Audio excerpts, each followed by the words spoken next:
reversing, and heading back to the homestead. Quickly. Bump. Whoa.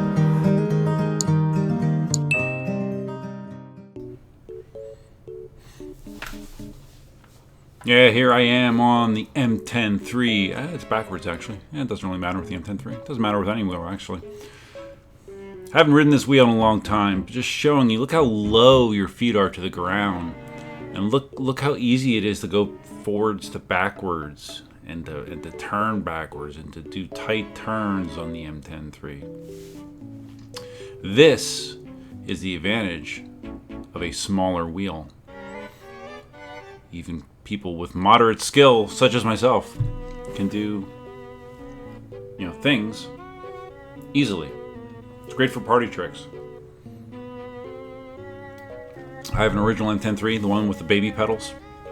It supports about half of my foot.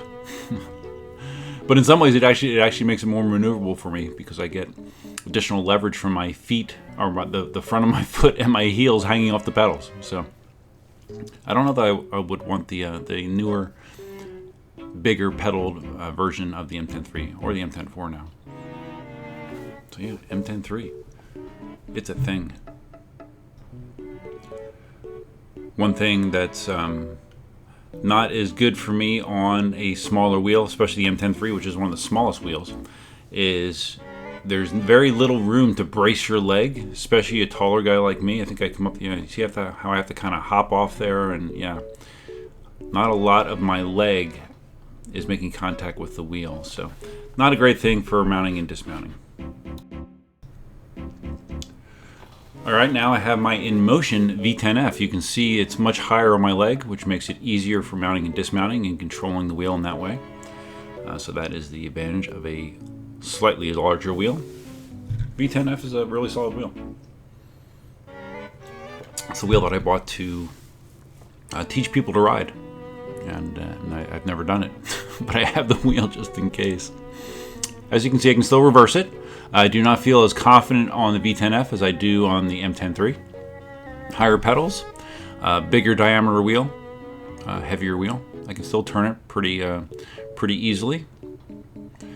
But the V10F, it's kind of like the in-between wheel compared to the Sherman S.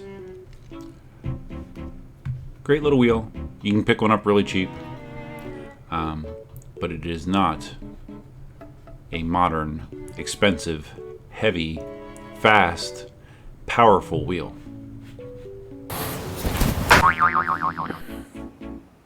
That was easy.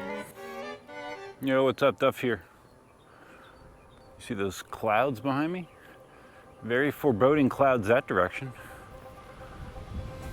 Not a cloud in the sky this direction. Welcome to wet season in Southwest Florida. That's the way it is. Did I mention how I love the suspension on the Sherman S? It just totally insulates me from a majority of impact that I would normally deal with when riding. Love this wheel. All right, so you saw me riding around on my M10-3 for the first time in God knows how long, and my V10F. And the reason I was doing that, because I wanted to talk about something today. There was a request I got from a viewer of my videos. Her name is Heather. She asked if I could talk about the difficulty / challenges / I don't know, the process of going from a smaller wheel to a bigger wheel. It's my understanding that Heather currently has a KingSong 14D. I do not have a 14D. I messed with my pads a little bit. They feel a little bit better now. But I've ridden 14Ds, so I'm pretty familiar with what they have. But I do have an M10-3, which is even smaller. So I think I can talk about this. Let's see. With the way that I've tweaked the pads, my legs actually do make contact with them, which is nice, right? I can hit them on the acceleration, and I can hit them braking without my leg feeling like it's Tetris block. You know, I got room to move, so I like that. All right, so if these clouds decide to let loose on me, I will be reversing direction quickly. So let's hope that doesn't happen. So let's see, before we talk about the challenges with going up in wheel size. Spent a good portion of my day yesterday. When I moved in, the prior owners, they evidently had a lot of stuff on the walls, a lot. And there were holes everywhere. You know, a lot of, I guess they had a lot of pictures. I don't know what else, but there's nail holes, there's screw holes. You know, there's drywall anchors. So, and I haven't addressed it because they had a bunch of paint there. I didn't know what was what. So yesterday I got inspired. I'm like, okay, today's the day. I'm gonna do something about this. Get out my drywall spackle and I pull out all the anchors and I patch holes and let it dry, and then I sand it. And then I'm also going through the various paint cans that are in one of the cabinets in the garage that they left. And I take them out and I stir them up to get the color, and then I have a short 2x4 and I start just painting sections of the 2x4 to use that as my color matching system, so I can say, okay, well this can goes in this room, this can goes in that room. So I thought I had it all figured out, and I actually went and got a small can of the paint that I thought was the predominant color that's used in most of the house. Using the labeling from Lowe's where it was purchased originally. Oh yeah, there's definitely rain ahead. I see it falling down. I did that. And then I came home, I painted it, and when it went on, it looked good. But when it dried, it was slightly darker. Slightly. Just enough that it's annoying. So, I don't know. I don't know if I'm going to have to get color matching. I don't know if the guy from Lowe's did a poor job of making the mixture, even though it's kind of computerized. They can't really screw it up, I don't think.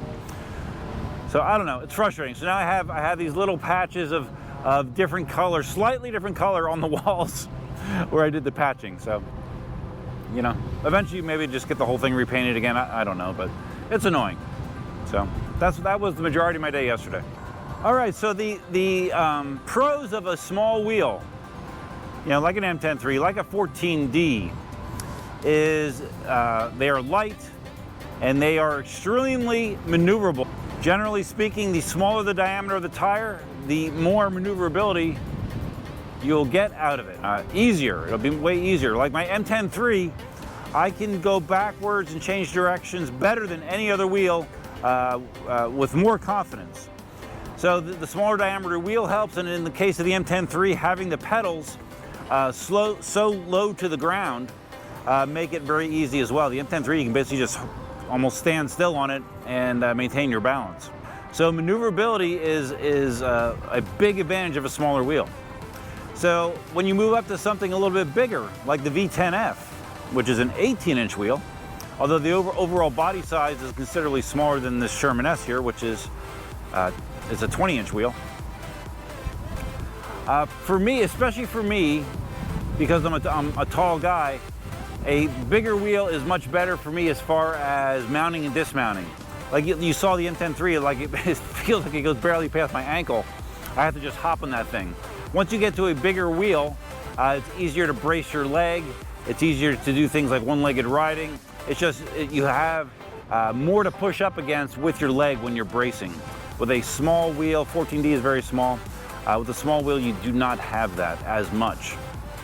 Now, if you're, you know, Heather's obviously a female, so if you're not that tall, it might not be that big of an issue. But I know for me, being 6'3", it's an issue. Woo! Tight turns are tougher on a bigger wheel, by the way. Yeah, it's an issue for me. So again, the V10F, heavier than the M10-3, but still very, very light compared to most modern wheels, including the Sherman S.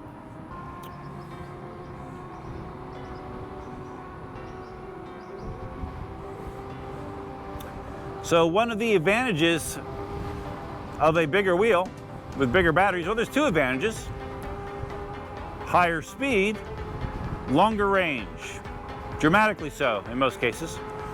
Now, compared to a V10F, you know, which maxed out at, you know, in the low to mid 20s speed-wise, Range, I don't know.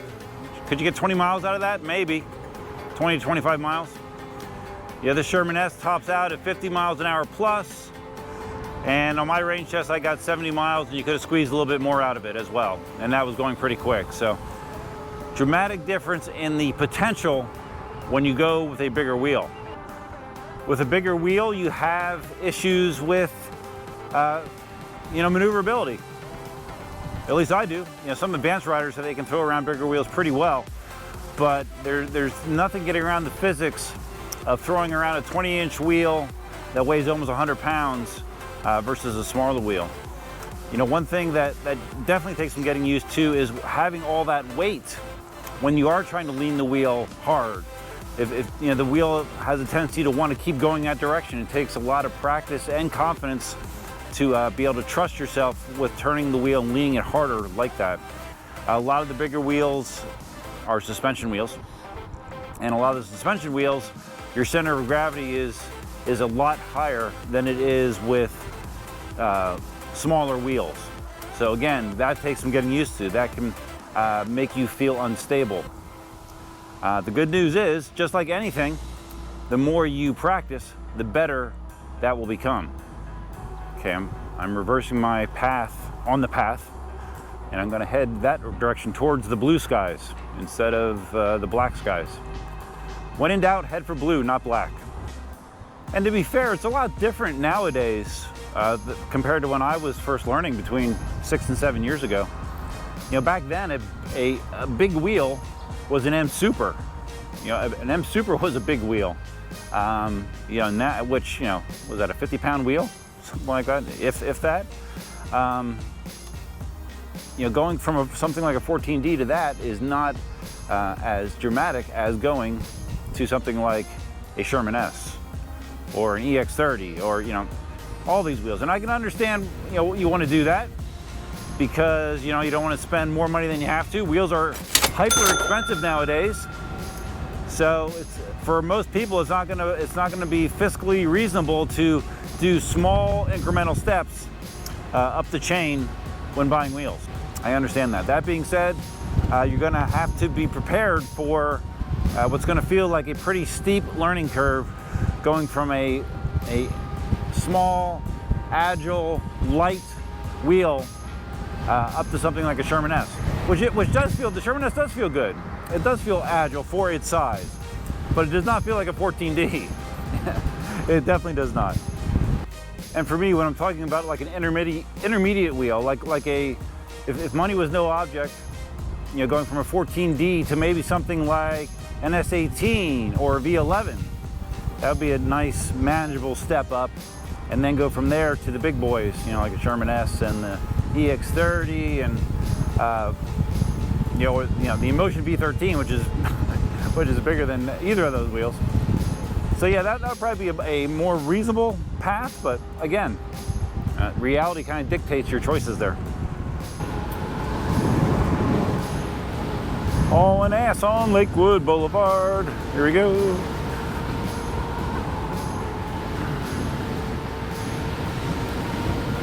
Pretty sure I'm going faster than most of these vehicles. Pretty damn sure. Paths feel pretty good for me right now. Like the back ones I engage if I have to brake hard, which is really the only time I need to engage them, right? If I want to really do an emergency brake in the fronts, if I need to, I can hit them. Feeling pretty good about it. Did I mention it's Sunday afternoon? It's Sunday afternoon.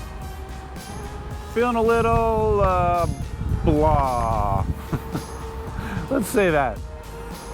Blah can mean a lot of things in my world, but I am feeling a little blah right now. A little blah. It happens. Now taking a lap around the government complex. Usually a few times a week I'll take a break from my office job and I will walk this perimeter just to get out and move, because I spend an awful lot of time sitting at my desk. It's like a mile. You know, take between 15 and 20 minutes depending on how fast I'm walking to do it. So nice little mental break from the day. Of course, it's a lot more fun to ride around it than walk it, but you know, Can't have everything.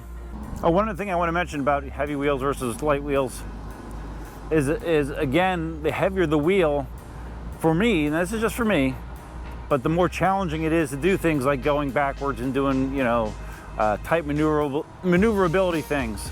And I see guys that can throw around a big wheel pretty much as easily as a small wheel, but for me, you know, someone with moderate skill at best, there definitely is a difference. And if you lose your balance on a heavy wheel, there's a lot more inertia going that way. So that's why you don't see me doing a lot of tricks per se. My tricks are riding backwards basically. But I don't do a lot of stuff on heavier wheels. Oh, the one thing I totally whiffed on talking about, again, when you're looking at bigger wheels nowadays, they're all going to have suspension. Suspension. Smaller wheels typically do not. For someone like me, suspension makes a huge difference. If you're older, if you have joint problems, suspension really helps make a ride less punishing. So if that is something that could be a plus for you, that is another reason to look at a heavier suspension wheel. Now there are, like I said, there are a couple exceptions like the V11 and the S18, which are less, they weigh less. You know, they're what, 60 pounds, 50 to 60 pounds instead of 90 to 100. So there are lighter, less expensive options if you are looking for suspension in a bigger form factor. Like the V11, that's the one thing I loved about the V11 is its side profile was so high, super easy to brace on, super easy to mount, dismount. Always felt very, very secure in that wheel. S18, not quite as much. Reversing and heading back to the homestead. Quickly. Bump. Whoa. Shit, I made the Sherman beep. Oh shit. First time for that.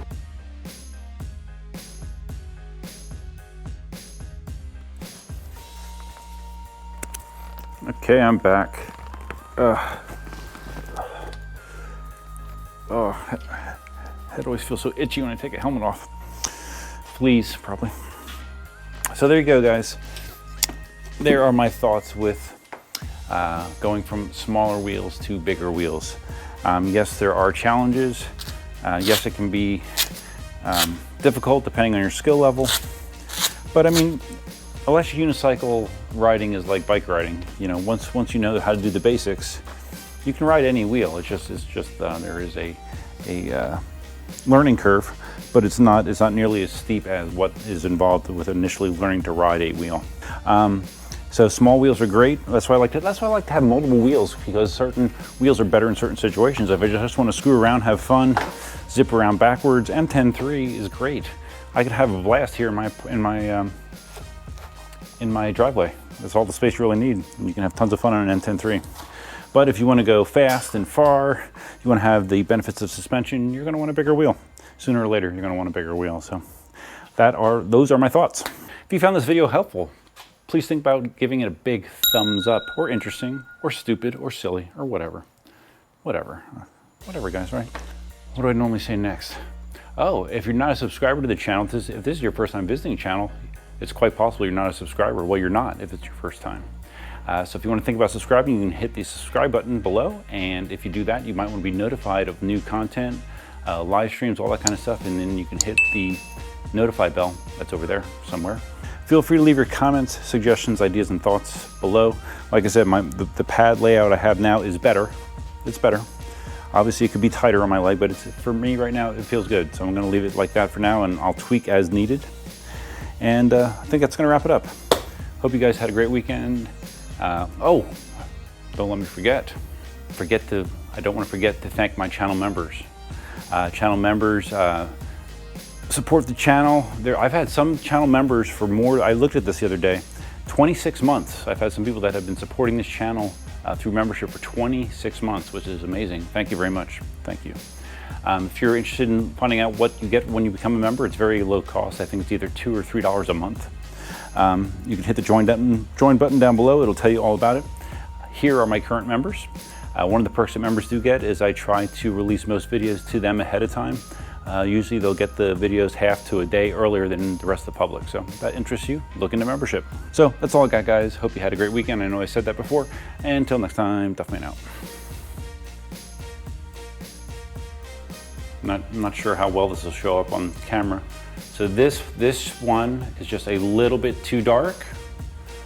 This one is a little too light. I evidently do not have a color that actually matches the wall. It's annoying.